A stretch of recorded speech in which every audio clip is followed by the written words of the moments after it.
हार्दिक हार्दिक अशा शुभेच्छा देतो. आणि खुर्चीवर का बसना गेले? बरं झालं, खुर्च्या अशा सगळ्या पळायला लागल्या. सध्या सोशल मीडियावर धाराशिवचे खासदार ओमराजे निंबाळकर यांचा एक व्हिडिओ चांगलाच व्हायरल होतोय. स्वातंत्र्य दिनानिमित्त ध्वजारोहणाचा कार्यक्रम झाल्यानंतर ओमराजे निंबाळकर मतदारसंघातील जनतेला संबोधित करताना या व्हिडिओमध्ये दिसतंय.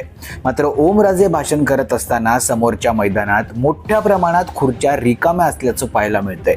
कार्यक्रमाला अपेक्षेप्रमाणे गर्दी झाली नसल्याचा दावा करत हा व्हिडिओ सोशल मीडियावर शेअर केला जातोय.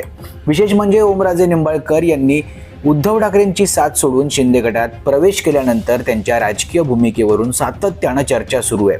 आता याच पार्श्वभूमीवर रिकाम्या खुर्च्यांचा हा व्हिडिओ ठाकरे गटाकडून देखील ट्रोल केला जातोय.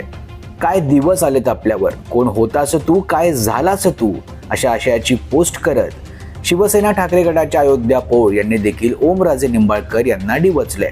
दरम्यान सोशल मीडियावर या व्हिडिओवर नेटकऱ्यांच्या संमिश्र प्रतिक्रिया पाहायला मिळत आहेत.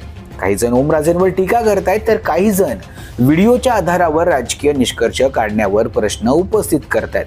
त्यामुळे धाराशिवमधील या रिकाम्या खुर्च्यांचा व्हिडिओ सध्या राजकीय वर्तुळात चर्चेचा विषय ठरत असून त्यावर ओमराजे किंवा त्यांच्या समर्थकांकडून काय प्रतिक्रिया येते देखील पाहणं महत्त्वाचं ठरणार आहे. तुम्हाला याबाबत काय वाटतं? तुमची प्रतिक्रिया अवश्य कमेंट करा.